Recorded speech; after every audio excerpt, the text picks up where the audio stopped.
Today on In Focus, with award-winning host Yesenia Taveras, right now online is special guest, Married to the Ring Chief Visionary Officer Tanya Williamson on WITN 22. Hello, welcome to In Focus. I'm your host Yesenia Taveras. From corporate to homelessness, from homelessness to success, Tanya Williamson, the Chief Visionary Officer of Married to the Ring, joins me today to share with us the importance of relationship education. She's learned many valuable lessons in her lifetime, and she took those lessons to be the core values of her company, Married to the Ring, to empower individuals, couples, faith-based organizations, and corporations on the importance of having healthy relationships in both the workplace and at home. She joins us now. Welcome to the show. Hi, Yesenia. Hi, it's so great to have you on In Focus virtually. Thank you. I'm so happy to be on In Focus today. The city of Williamson. Woo, woo, woo. Yes. So before we actually get into this show, I like to do a little mental health check-in too, being that we're still in this COVID-19 pandemic.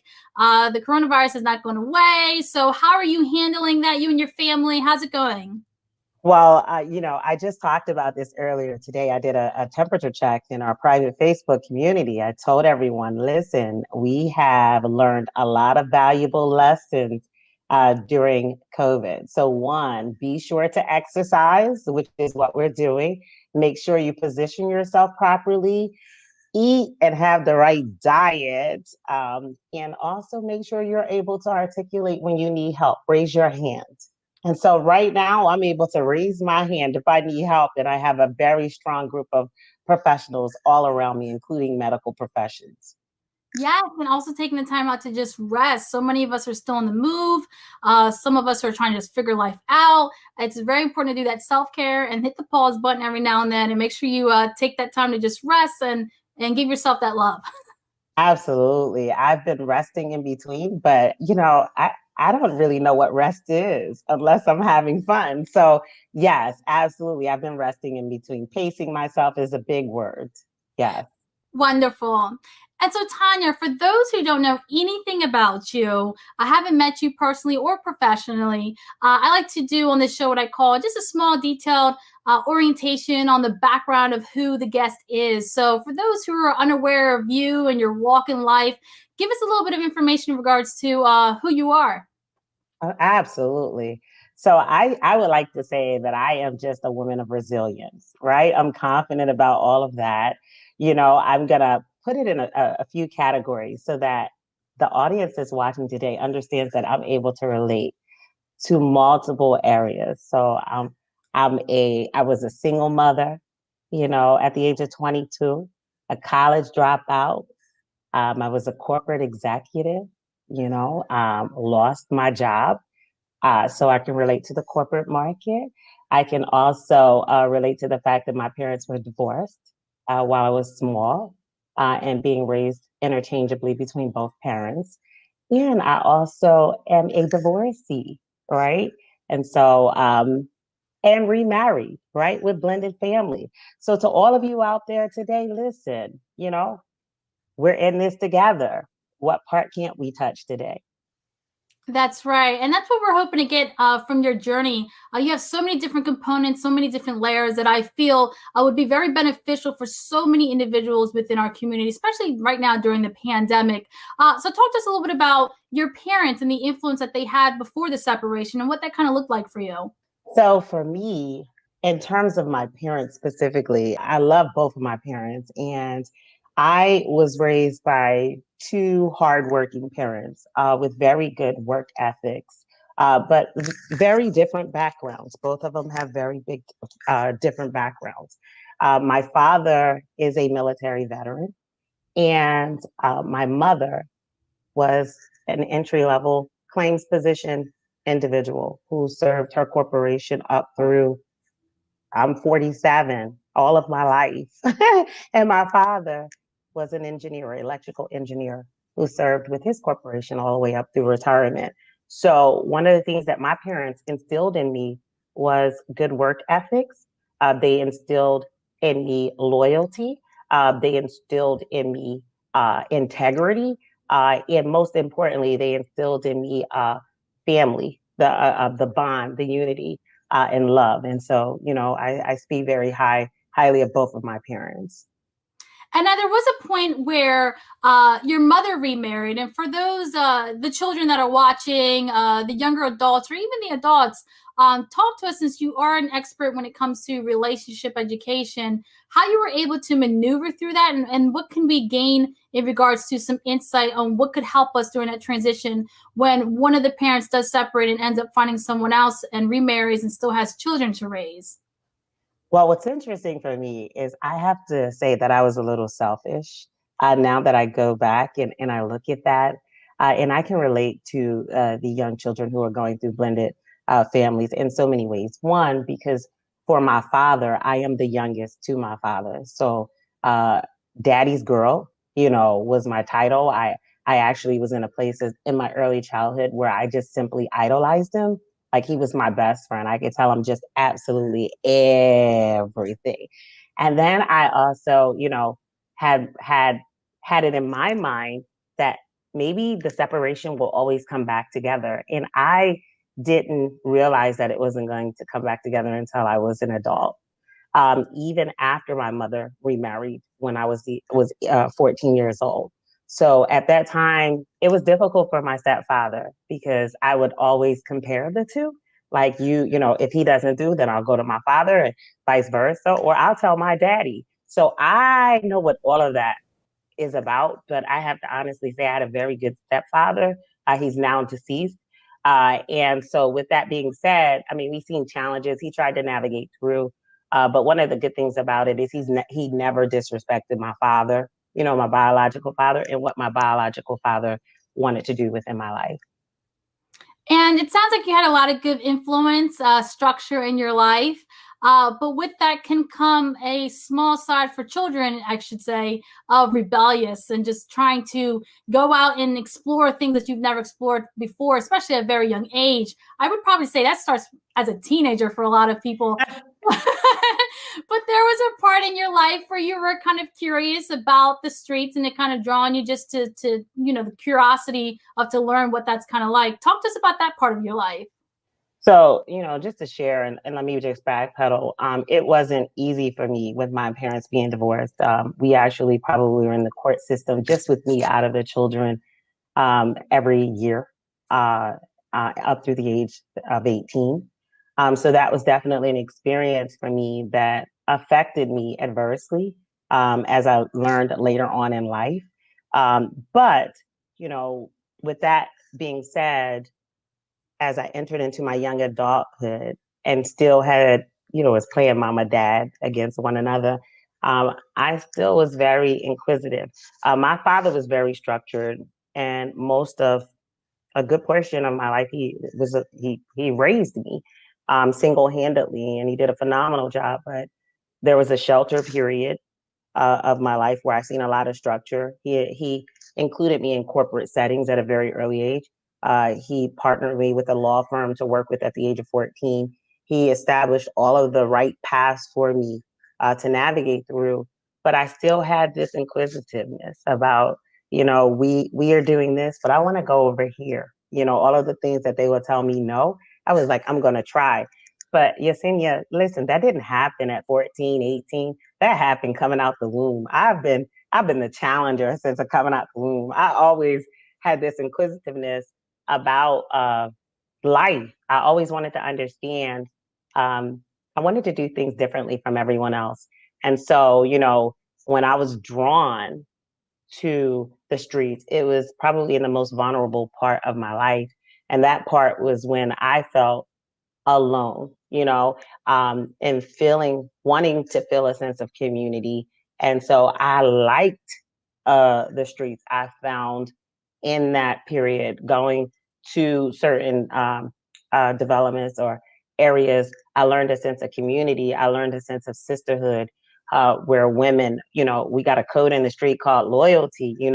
There were certain things that I could get, and I kind of like that, and I like the thuggish, the things Hair was red. I wear high dresses, whatever. I went through all that, all cycles, you know. It was all good though, because it brings me to where I am today. And I appreciate that insight because there's so many, like I said, especially the younger generation, who are very curious at such a young age, and they tap into that, and they themselves too are looking for that type of sisterhood, the type of community, something to get involved with.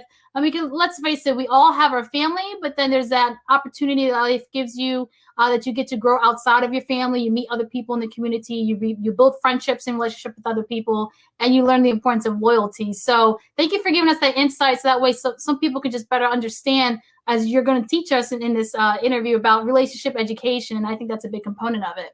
Absolutely, absolutely. So, in your young adult life, you decided to attend Delaware State University, an historically Black college university. Talk to us about that opportunity, because there was a part where you didn't complete the 4 years straight. So, talk to us about that whole journey in your life. So it's funny that you ask, because most people don't even know that I attended Delaware State University. And it's really funny because I wanted to go to Spelman. Like, I wanted to go to Spelman and I did not get in. I was like shy a certain point. And I did not get in at the time. And it was primarily driven as a result of my SAT scores. Um, I'm not a good test taker. I really don't even care about tests, you know, and so that's what happened. And I didn't get in, and I was a little disappointed, you know, and so I chose to go to a local college, and my choice was an HBCU, which was Delaware State University. Upon my arrival, I thought it was God sent. It was the world to me, because I was like, I am out of the house. What? I don't need structure. What? You know, and I'm down here, and then I'm living. I mean, they're laughing. I lived in the worst dorm at Delaware State at the time, but the most historical dorm, which was Tubman, you know? And so, and when I say worst, I'm talking about oldest. Like, everyone else had this modern, and I had this, we all had these older rooms at the time, those who are familiar with it. And while at Delaware State University, my husband, as he would use the word fast tail, I just became fast tail. You know, all of the things I couldn't do at home, I just start doing. And I had a great group of girlfriends, and we just did everything. I attended school. I went to school and did all of the things that I was supposed to do, but I wanted to move fast. And in my second year, going into my sophomore year, my father didn't want me to move off campus. I moved off campus, and that's when things went downhill for me. Okay, so let's talk about that, because I feel a lot of individuals, they face that when they go to college. That's an opportunity for them not to really just only mature in their own journey, but they're really separated from their parents. For most of us who do get the opportunity to either live on campus or get an apartment close to the college, so you're really getting into your own.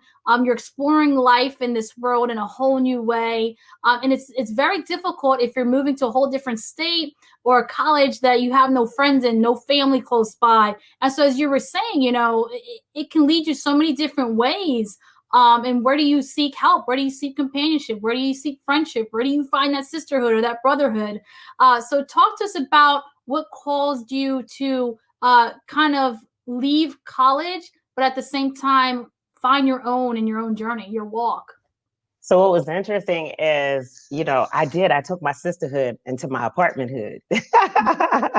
And my father primarily was the overseer of my financial piece at that time in my life. And, he was like, this is not what you're going to do. You're not moving in with girls. We don't know their financial situation, etc. We did do that. And then what happened is one of our girlfriends ended up leaving because she couldn't financially support. But we didn't have a curfew. The curfew wasn't there. We didn't have to be in at certain hours. We could do whatever we wanted to do. And we was playing house. So that means that, my other girlfriend, people could spend a night or, just have fun, right? But what happened was I had to pick up a small job. And as I was picking up a small job, I started to work and go to school at the same time. I was feeling a sense of self-sufficiency where I thought that this money was kind of truncating over and finding the balance there. And then I started to date. I dated someone older than I was. And then I had become pregnant, and I actually lost the child and having to move home. This wasn't the style or lifestyle that my father had created a pathway for me, you know? And so, while my mother was a little understanding, I have a military father, a military veteran. Like I said, amazing. We could talk about anything. But in this part of my life, it was very difficult to really share as much because I felt like I was letting my parents down. Like I just wasn't meeting their quota. So then I would start navigating saying, okay, let me keep this self sufficiency momentum up. Let me go out on my own and try to explore life. It was very tough. It was like trying to figure out like an apartment setting and, all of those good things. But I still had a little bit of backing, but not like I would have because my parents had already extended what they should have at that hour. And now I was just taking a leap of finding my identity throughout life at the age of 20, really 2021.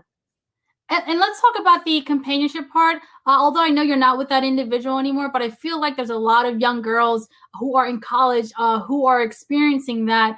There's a quote out there that's for some, they find their husband in college, and for the rest of us, we don't. So, but it can make that huge decision for a young woman to pick education or companionship because I do want to eventually get married, but at the same time, I want to graduate. And you just shared with us how making that one decision actually deviated your path and your trajectory in regards to graduating on time from a university. And you found yourself in a tough situation. What could you share with those women who are actually experiencing that right now? Yeah, so I would like to share because my path was chemical engineer. That's where I was going, and what deviated me is that, having a miscarriage and then having to go through everything mentally. I didn't think I needed treatment, nor did I think I needed to talk about it, but I was heading south, right? And I wasn't vocal about it at that moment. I just kept doing what I needed to do, and I slid into this relationship. So at this point, I felt like I needed to stay in the relationship um, because I was all caught up. That's the word that they use. I was all caught up. Well, maybe we create this family and we do all of this. And I did. I have my son, but we don't have a family, because we were not compatible. As I started to mature, as I started to see a level of responsibilities, my value system, his value system was very different. And now it was like I felt obligated, like we had to stay here. This is what we're going to do. And I got to figure it all out. And I think that has a lot to do with the fact that I had parents who figured it all out along the way. And so not in a bad way, but for me personally, it was just like in the back of my head, I can't let my parents down. And now that I have this child, I can't let this child down. So what do I do? So I just start sliding into more of accepting roles and responsibilities that I just really wasn't prepared for. So you did end up having a son, and how did that alter your life, becoming a new mother, not graduating from the university, knowing the importance of succeeding in life, or I should say moving further in life? In America, they really are big on you having at least a 4-year degree or an associate's degree. What was next for you? Well, the stigma at that time, and my father saw it, like my father's very business oriented, right? And it was like, oh my God, it's almost like I can't speak for him because he's not here, but I'm thinking in my head, I'm doomed for failure, So if I can at least show that I can work and get my child benefits, myself benefits, have my own place and try to figure this thing out. And this is where my my mother and my stepfather really came in and helped with support of altering schedules that helped me in terms of raising him. But my son was my deliverer. I call him the deliverer because of the simple fact that he caused me to wake up. Like you're not in a dream no more. Like this is real life, and hey, you can't play. You can't play with this thing anymore. You really need to find a path. So as I entered into corporate America, at an entry level of $17,000 a year, because I had no degree, and I entered, that's when, the funds would take care of all of us. But I knew the importance of a career path because my father had already embedded that into me. I was the president I attended like junior achievements, president's clubs, fame. I'm an alum of fame and all these different outlets that he had me involved in, right? And cheerleading. And so I traveled, very young age. And so it was just like, okay, let's take some of those skills and figure out how we can put it together. And I got this child over here. And I would take my infant or my son, I would take him out and teach him etiquette classes at restaurants. Like, we're going to sit here. This is what you're going to do. You're not going to be that child. And I grew with my son. We grew together. And you begin to work in corporate America, you were saying, while being a mother. And you end up relocating to Frederick, Maryland at one point in your career. And in that part of your journey, you were, I should say, one of the most prominent African Americans in that company, taking leadership roles. So as you just mentioned to us, you started at a $17,000 salary, but you quickly found yourself getting promotions within your career. Talk to us about that length span in your life and what that looked like in corporate America for us. Well, it was amazing. I have a book titled The Setback Fueled My Faith, which we just released last year. And it was amazing for me because I thought at this point I had beat the stigma. Like I can't believe it. I'm a single mother. And at that time, during that period, I did get married, right? Because I got a second child. But I said in my book, I was quickly climbing the corporate ladder in the financial services industry. I received countless promotions and finally earned that six-figure salary by the age of 30, right? To me, it was amazing because African-American women who did not have a college degree and earning six figures was less than 1% at that time in America. So for me, I was like, listen, like almost like, hey, dad, hey, mom, I'm on performance. I did this thing without that thing you said that I needed, right? But that suddenly changed. When I relocated, I talk about it again in my book, chapter that I quickly refer to, and it's called The Price Was Right. That's what I call it in chapter 2. The price was right. So what happened was it looked so good. I'm not going to lie to you, Yesenia. Like, I'm like, listen, I ain't got no cares in the world. I got so much money on my mind. So, look, and it wasn't about the money for me. It was about the results. I'm a drive the results girl.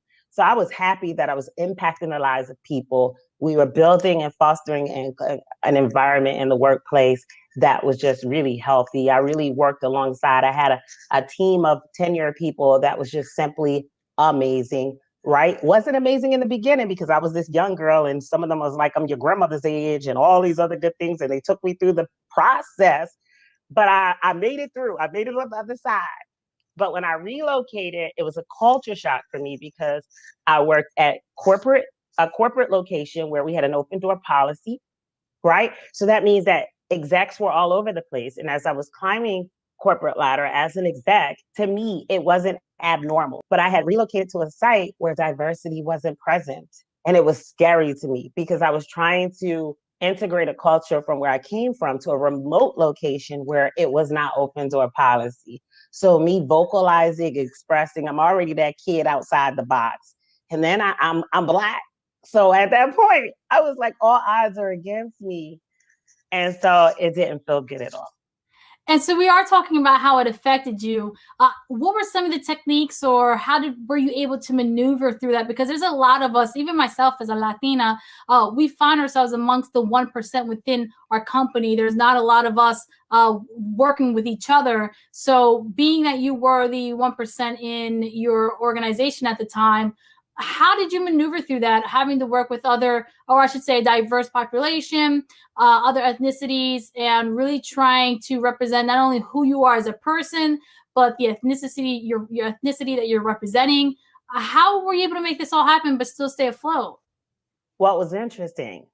When I relocated, some of the peers, because at that time we were going through several acquisitions and mergers. So some of the peers had relocated directly to that area as well. They were my colleagues that I worked alongside with, and now we're relocated, but we still had to create hierarchy structures. And some of them, I reported to. So they were familiar with my performance. They were familiar with my track record. But because we were doing so many consolidations, so many mergers, acquisitions, that culture became a backstabbing culture.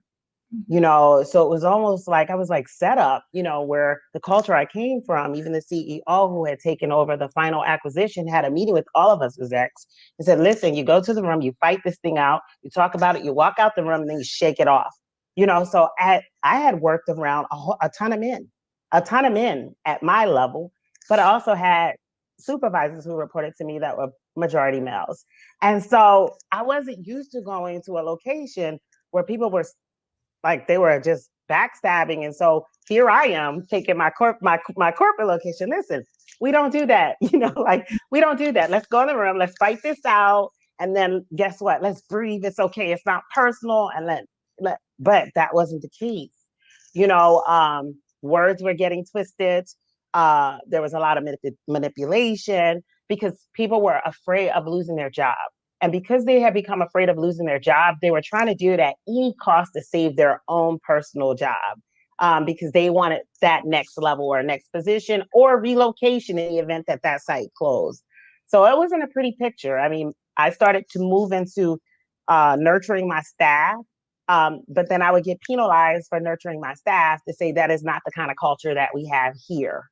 In addition to that, I had my colleagues or my peers that were afraid to even engage with me in any transaction because they in fear of what they knew that I was being set up. So in fear of the retaliation would happen directly to them. So they just pretty much, withdrew. And it was a very lonely place because here I am relocated.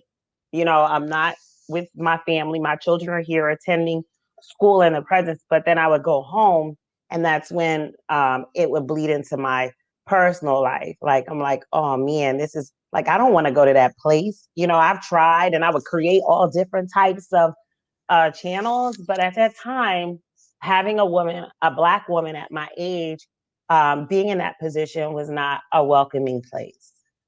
Now, I'm so glad you're very transparent because there's so many women in general and then young women who could relate to your story, especially the higher ranks that we get into, as you mentioned, are mostly men there at the table. And so, and then it's not a very diverse population of men. So just being able to be transparent with that part of your journey, I truly appreciate it. I'm pretty sure a lot of women are able to take away from that.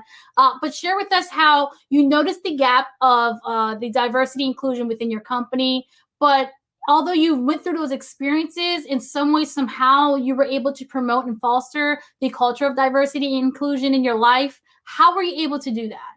I was able to do that because my foundation of me being reared at the corporate headquarters. Like sometimes I get teary eyes about this because, I had executives who took the time to invest, and they weren't Black males. One was, which was eventually became my leader, but a Caucasian male.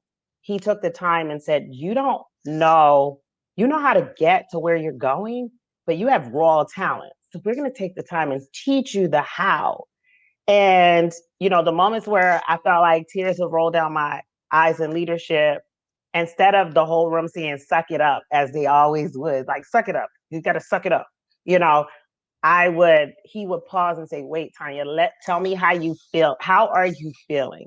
And let's work on that area. Let's pull it out. So I would read all kinds of leadership books, and he would take me through all types of conflict resolution scenarios.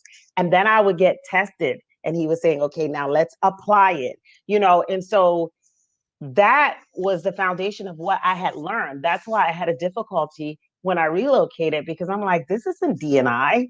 You guys don't even work at corporate.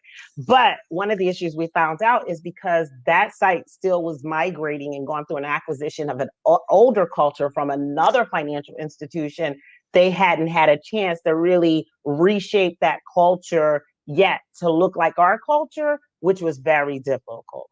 And this is so great to hear because especially in the moments we're living in right now, diversity inclusion has always been a big issue, but I feel like it's in the forefront now because of the Black Lives Matter movement, what's been going on in our country, with the killings and things of that nature. It's really bringing it to light in regards to a situation, an issue that's been prominent within our country for many, many years. And the fact that you can speak to it on the corporate side, inside the boardroom, is a true testament to where all areas in our country we can find room for improvement. Absolutely, absolutely. I love it because now in the position that I'm in, we used to say, people would come into corporations and train us, right? And they would do training. We're like, yeah, they don't know our life. They're just trainers. But now that, with my experience in going in and being able to talk to C-suite executives, middle management, because of sitting at those positions, it's like, oh, you understand our life. Not only can you relate to it, you know what? I'm okay. I can receive the correction from you because you're absolutely right. I need to change X, and in order for everything else to move forward downward. And I believe that D&I starts at the top. You can't work from the bottom up. If it doesn't start with the leader of that department, then that means that we could do everything we want in between. But guess what? We're still going to be toxic from above. That's right. And you've been able to make so much transition and just success happening within the company, and especially when it comes to diversity and inclusion. And after working for 14 years, you've had 9 promotions at your company. You're doing so well. But I want to share this part of your journey because what comes with success also comes with setbacks. And a lot of people tend to not see that part of people's lives because all we post on social media or all you'll see in certain interviews on the networks is just the success part of it. But there's a lot of setbacks that comes with success. And for you, after 14 years with 9 promotions, you were laid off. You were done with the company. And for a lot of people, especially right now during this pandemic, it's very devastating because 14 years, 20 years, even just 2, 3, 4, 5 years is a lot of years of your life that you're spending more time in the workplace as opposed to home with your family. And this is a huge part in your journey that is very devastating, and it could actually end the trajectory of one person's life if their mental health is not there. So take us to this part of your life and share with us what this looked like for you and how you were able to just really redeem yourself and change your mindset in regards to moving forward. Yes. So, one of the things that really is interesting about my story is I'm transparent, I'm very honest, and I'm forthright. So I'm that girl that if I always tell people, I'll tell my story before you tell my story because, I want others to know my journey, and I want you to see that we make mistakes. I love when President like Joe Biden said, listen, I made a mistake when he talked about mass incarceration. And, I made a mistake, because of the pressure, because of everything that was going on in corporate. I was traveling. I talk about it in my book. I was traveling. And at the time, I double booked, and I was let go off of my company for grounds that I don't believe were right grounds. However, at this point, my life changed suddenly, right? My life changed suddenly, meaning that I woke up to a culture shock, meaning that everything was changed and I was in denial, not denial of the fact that I lost my job. I was in denial about the fact that, oh, I'm just going to hurry up and get back on my feet. Like, this is going to happen. I'm just going to transfer all of this over and it's just going to be like, boop, like, and so for 1 year, I was like, I took all of my investments, my pension, like I took everything out, pretending to live a life as if it was going to be the same life at that moment. Because making my salary at an early age, most people will receive that in their retirement, on a monthly basis. But I had already earned what a retirement looked like on a monthly basis in such a short period of time. And so that journey was devastating for me because, Yesenia, it happened one day after my 31st birthday. Wow. So what happened was it was like every day, like it was like, oh my God, are we kidding me? And so for 1 year, I pretended as if, like I'm okay, like, we'll pay the bills over here, go send, go do this, XX, right. keep buying, as if we're still, let's do this. But then one day I had to wake up and say, this isn't working. Like, this isn't happening. And that's when I realized for the first time that what my parents told me, like that immediate gratification had caught up with me. And not only immediate gratification, when I talk about immediate gratification, I'm talking about the fact that I did not have a degree. So we're talking like now, 9 years later, that is the thing. Like, it's competitive. You can't get into leadership without a degree. It's now a requirement. And I'm like, I didn't listen to my parents because of immediate gratification. Number two, here it is. I'm raised by, a father and a mother who has been employed with their companies all of my life. How do I even go and communicate and say, listen, I failed? Because I don't know what it's looked like. I wasn't raised by parents who had multiple jobs.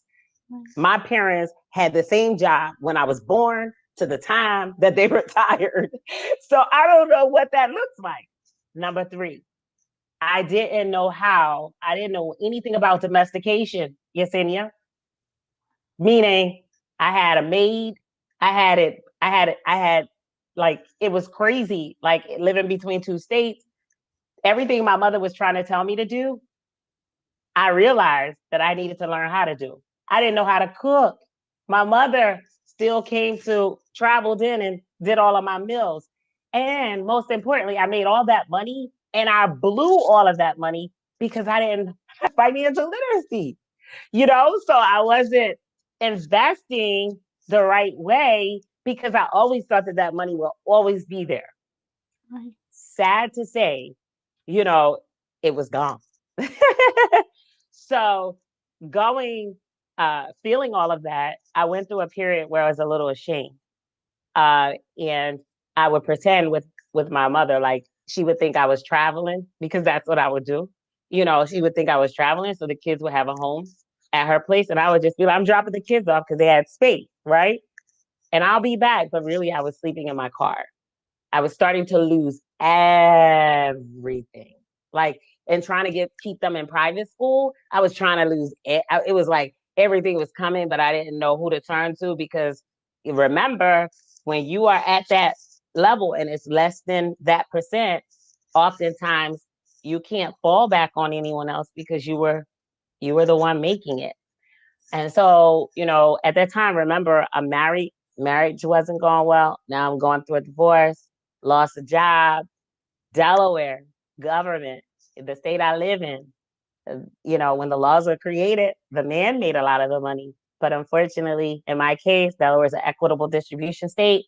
So this is when the regulations and the laws did not work in my favor in my divorce because I was the breadwinner, with the average income of the six figures for 3 years. So I was just hit from every angle and there was nothing the judge could do because that was the law.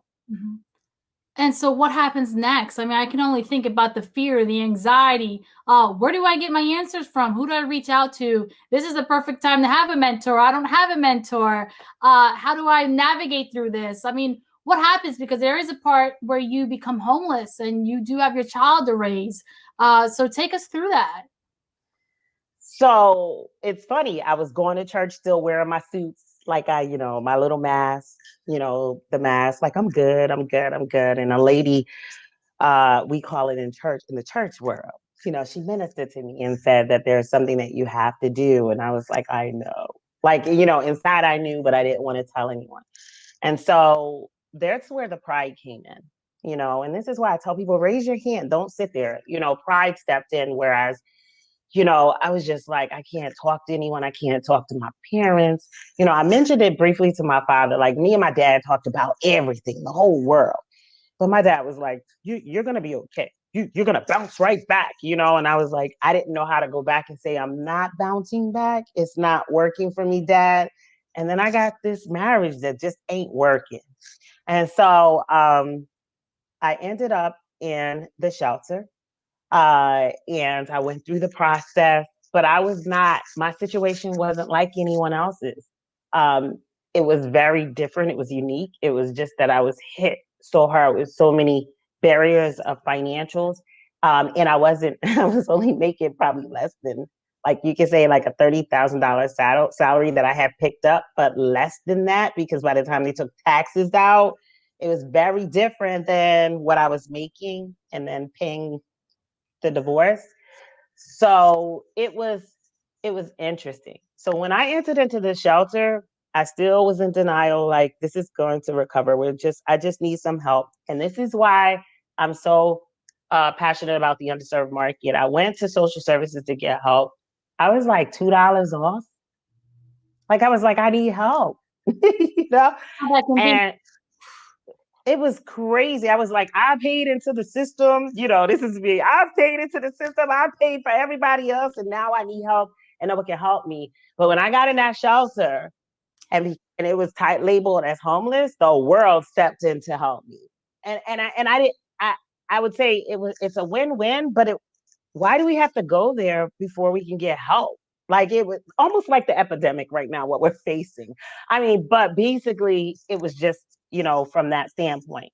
And from the shelter, that's where my journey begins.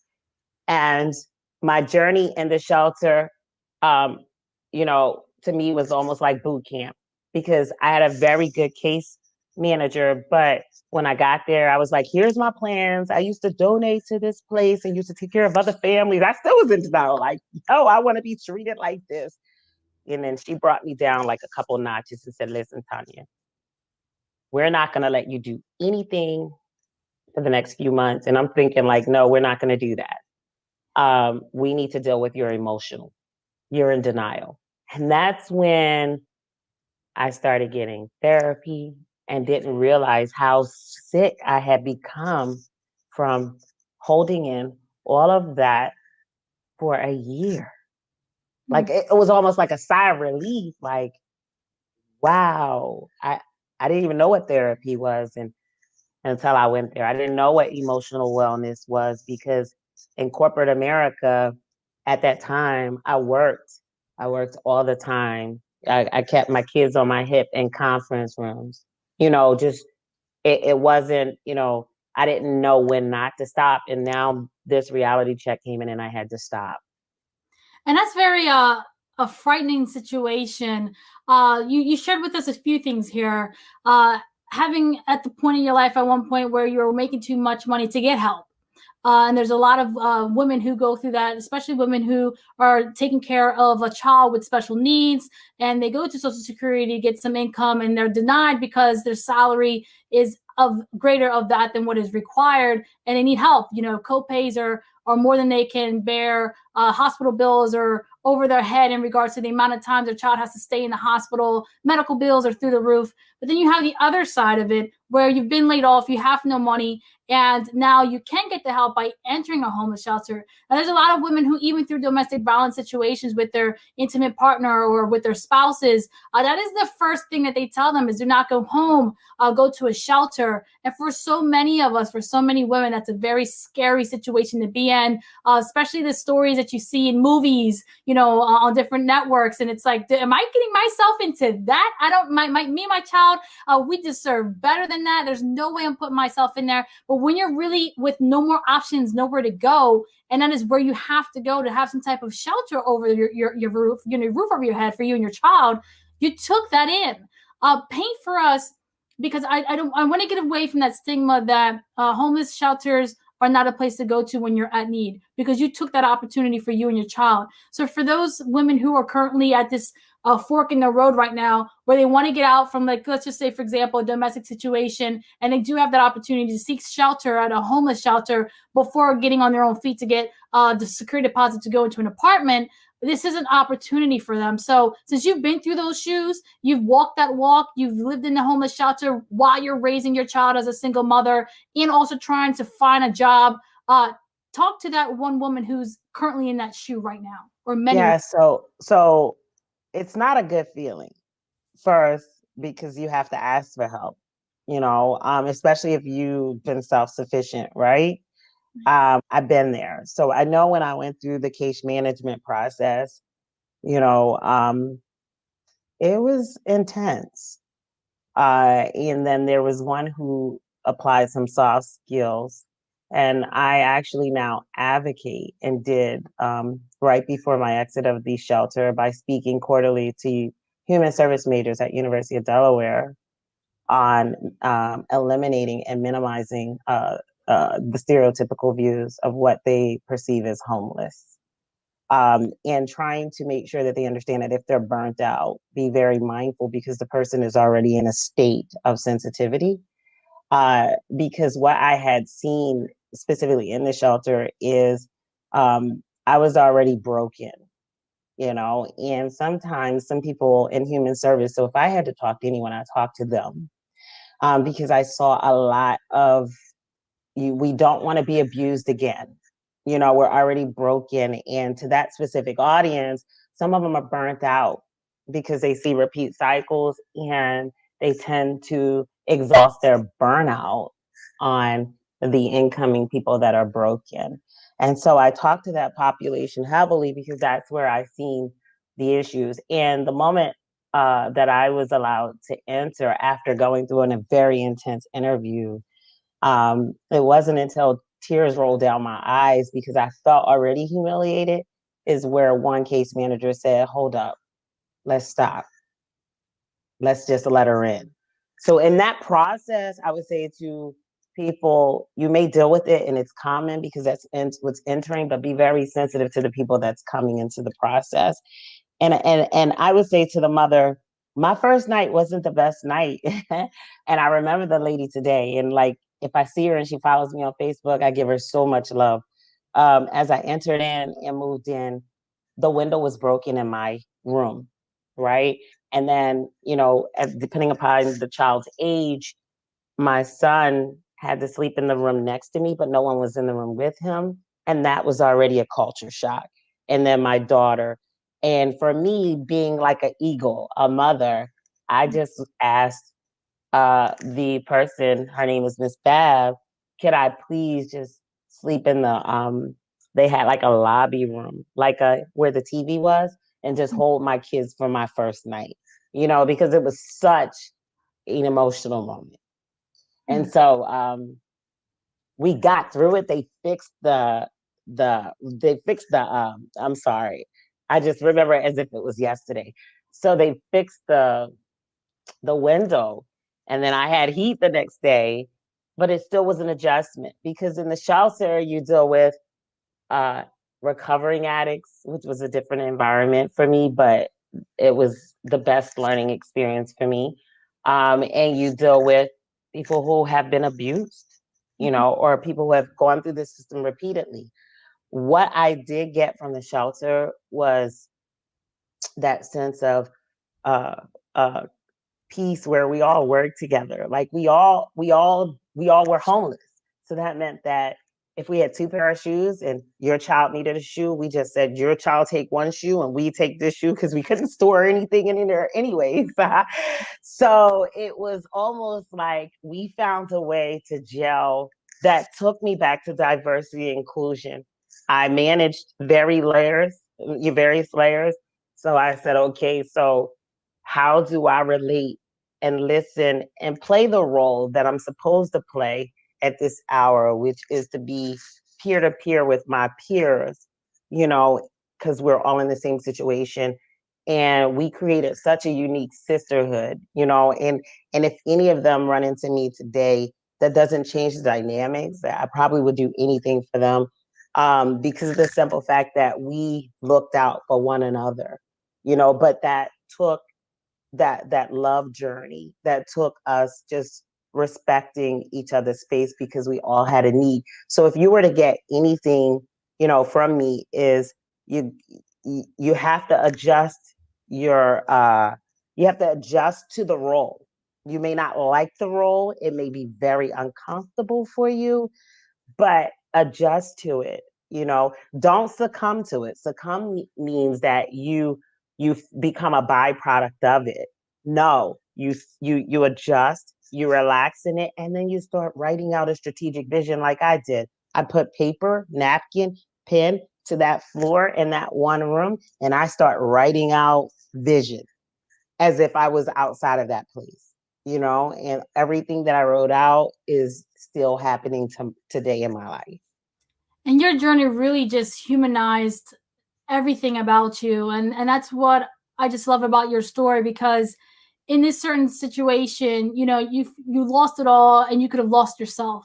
And then in the midst of it, you could have lost your children to foster care and things. So many things could have happened during this transition in your life, but you stuck on and you held on to the one main goal, which is, what, like you said, this is temporary. Let me just live in this moment and figure it out, create a strategic plan. And that's what you did. You went from, being so successful in corporate America, 14 years with 9 promotions, to becoming homeless, becoming a divorcee, a single mother, raising your kids on your own in the homeless shelter.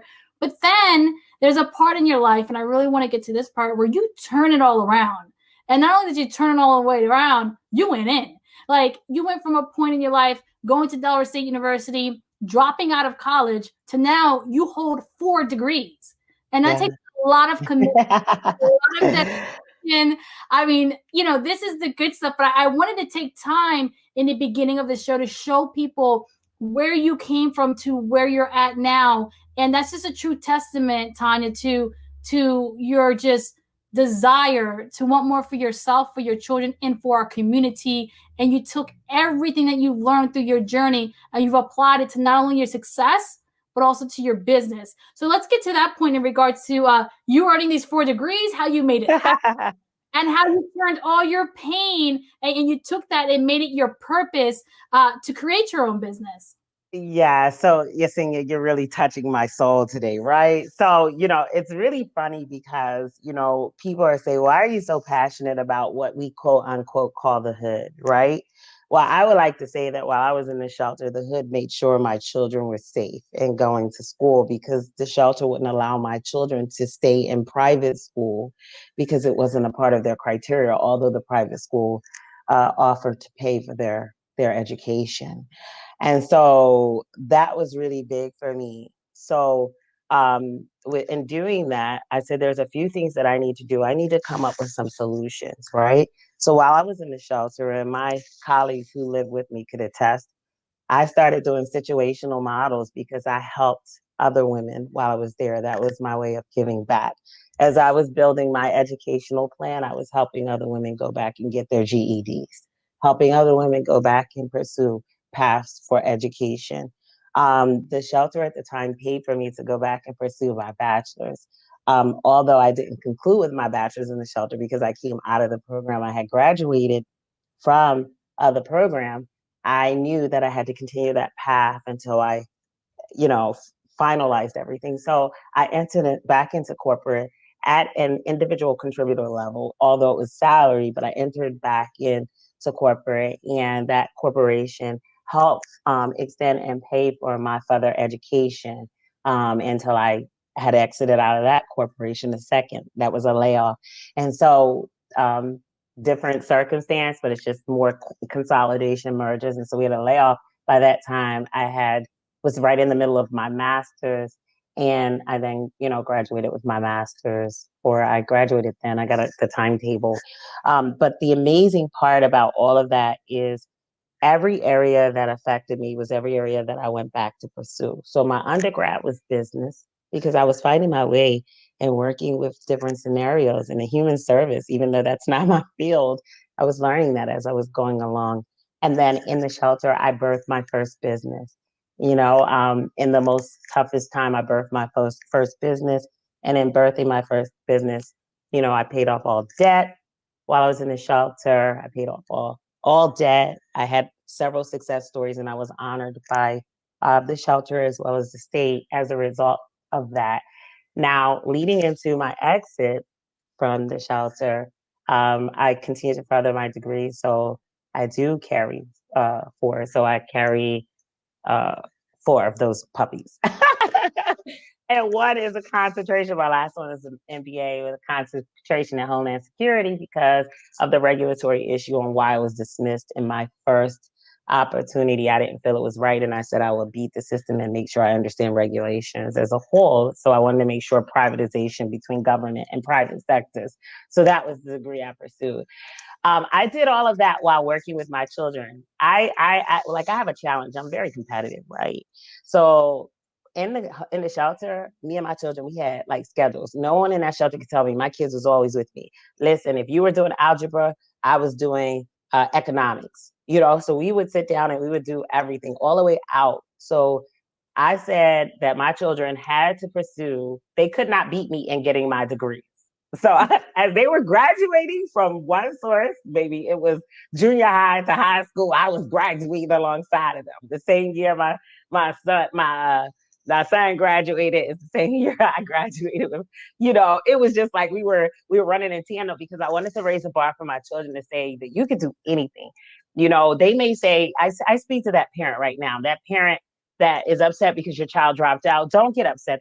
They'll go back. They'll finish it. Let them navigate through. But the difference about me returning to school and getting those degrees was the fact that now I had real life application because I had already done all of that. I just didn't have the academic insight coupled with it in order to execute. So school was a lot easier for me. And that pushed me into my second marriage. But in my second marriage, I paused a little bit on pursuing my doctorate, and I watched my husband, who during our marriage worked from getting his bachelor's, who graduated with his doctorates. So, you know, so in 8 years, he was able to get his undergrad all the way to his doctorates. Wow. And, you know, and so I took a sacrifice of back seat, and then now I'm pursuing and moving forward in my doctorates. And so it was just to balance us out accordingly. And so that's exactly how, and, you know, now we have one that's about to graduate and with their undergrad, but it's just to stretch the kids to say, listen, this is what we're going to do. And we don't want to be disqualified, because I was disqualified in entering back into the market because I didn't have degrees. But I have a very diversified portfolio, which covers government, corporate, and also the private sector and small business and entrepreneurial. And so that holds it all. And through all those experiences and in your journey, you went ahead and established those lessons as your core value for Married to the Ring. Talk to us about what Married to the Ring is, what relationship education looks like, and how you're doing this not just for individuals and couples, but also for faith-based organizations and corporations. So, you know, just to share with you guys, I'm just going to point you directly to our website, marriedtothering.com, right? I'm pointing you there because people ask me questions about Married to the Ring as a whole. And when I really tell them I'm serving all markets, they're like, you can't be. You just can't be. Well, I am. I am. What I mean by that is that I am super duper excited because I've taken my experience and I've actually shifted it, where now I'm able to go back into corporations. I'm excited to announce that we have received our National Minority Supplier Diversity certificate, which is the highest level of certificate for minorities on the corporation sector, where we can buy and do business with corporations. And that's because now I can bring my training into the workplace. I've partnered with one of the leading universities out west that really has a very strong integrated curriculum, as well as creating my own content and working with our lawyers carefully. And then on the government side, I am on this mission to be able to change the climate of how state employees relate and interact with one another with diversity and inclusion, because a corporate environment is very different and a state environment is very different because it is governed by legislation. And so that we have that sector. And then we also have individuals and couples. So I can talk to, you know, the single mother. I can talk to the mother who had a failed marriage. I was there, and I can talk to the mother who remarry, and the second marriage is even harder, you know, until you get tools, right? So I have that population. And then I have the incarcerated population, which I'm extremely excited. We got some great things coming down the pipeline for that population. Why? Because in my mother's remarriage, I don't call him my stepbrother. He's my brother. You know, he was, you know, a drug dealer and is incarcerated for those reasons. And as it relates to that, I promise that I would provide solutions and transformative models to that market and be able to relate. Military, I'm coming for that market because a lot of young people get married prematurely due to benefits, and people don't understand your choices directly affect or adversely affect your children, sliding into relationships because you just find it a lot easier instead of developing the right strategies to become sustainable and successful. So I'm pointing you to the website, marriedtothering.com, where I say it, my mission is I teach individuals how to walk boldly out of hard times and into their winning seasons. But we also, are tackling things globally. I'm excited to say that I graduated from Delaware's Export Tech program, where our plans are underway to export services for violence against girls and women for sports organizations across the world. And we do have the boxing ring simulator. Why is that so passionate to me? And I don't want to tear up again. It's because at the age of, I think it was 16, my best friend's mother was murdered by her father.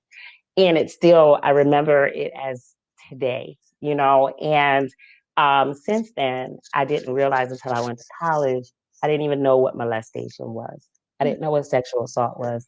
But one out of every three girls are sexually assaulted. And it was like, I'm coming for this market. I just want to hold this market and I want to help this market through and recover carefully through relationship education, that passive aggressive kind of things and what looks like toxic and what isn't.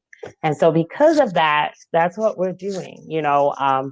We're serving those markets accordingly, and it's really big for us and corporations, especially going back, teaching the relationship intelligence. So it's a relationship education based organization, evidence proven over 25 years material we've integrated into our model, and serves 15 countries of 5 languages.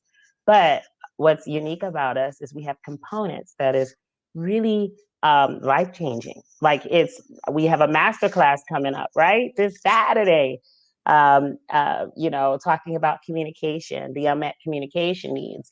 You definitely want to join that because it's 90 minutes. You're going back into, we might be going back into quarantine. I don't know. But right now, you got to know how to master yourself. I tell everyone this pandemic is about you. You got to learn how to master yourself. And sometimes we don't want to look at ourselves. I can't change my husband, but I can change myself. And I can share with people how those tools allow me to navigate through and still be married with my husband. We've had bouts. People didn't think we were gonna make it. I didn't think we were gonna make it. I wanted to get rid of that joker, you seen, yeah. But we made it. And I have to really give credit to God. That is my faith. But not only give credit to God, what's most important to me is moving under healthy teaching, under my leadership, Pastor Jerome Lewis and Sister Lewis, the teaching, just sitting from afar while I heal, listening to the teaching, and then also just giving credit to a very supportive family, of parents who really love me. And then, as you know, my husband, Mr. Gerald Williamson. So that's wonderful. I truly appreciate the time you took here with us to share with us your journey. And in regards to your husband, that's what we call in corporate America, the powerhouse. You find someone to help you build an empire. And it sounds like you've been able to really turn your life around with not only your husband, but with your children, being a mother and everything, and just really taking, like we said in the beginning of the show, going from corporate to homelessness to success. Your journey is a true testament that it is possible. And just keep the course and don't give up, and work on your mental health. As you mentioned, a huge component of that too was seeking therapy, knowing that it's okay to get that help and removing that stigma, because in the end, it's ultimately about you. Mm-hmm. Absolutely. And before we leave, is there anything else you would want to share with our audience? I would just say, learn more about Married to the Ring, at marriedtothering.com. We're available on all social channels.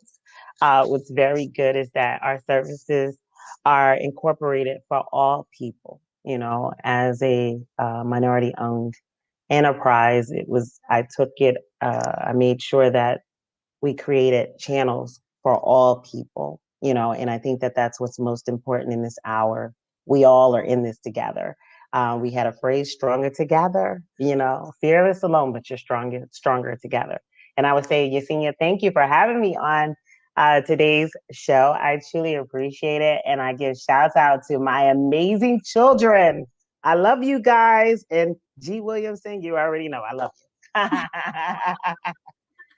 Wonderful. Well, thank you so much. Like I said, it's been a true pleasure to have you on In Focus. You're so transparent. I really, truly appreciate that in Focus, because that gives our viewers the opportunity to learn what you went through, but not only that, the steps that can ultimately help them as well as they maneuver through their life and their journey as well. So thank you so much. It's been a true honor.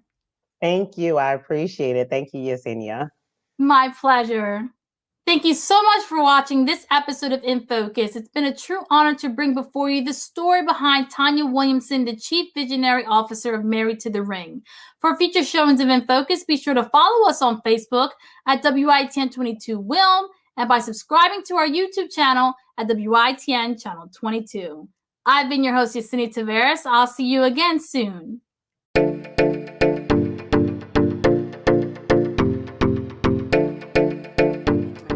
Hello, I'm Stacey Burwell, and I'm currently a member of the Global 7 program through Married to the Ring.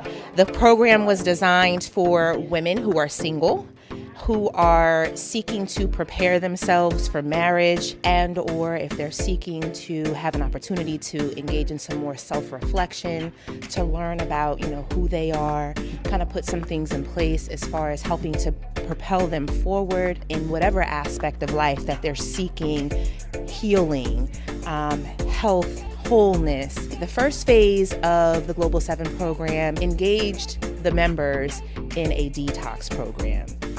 That was a 14-day process in which it was intended to strip us down to our base, to our most vulnerable state, and then help to rebuild us, to unearth all of those things that have been blocking us, that have been holding us back from the greatness that God has that we know that God has planted within each of us.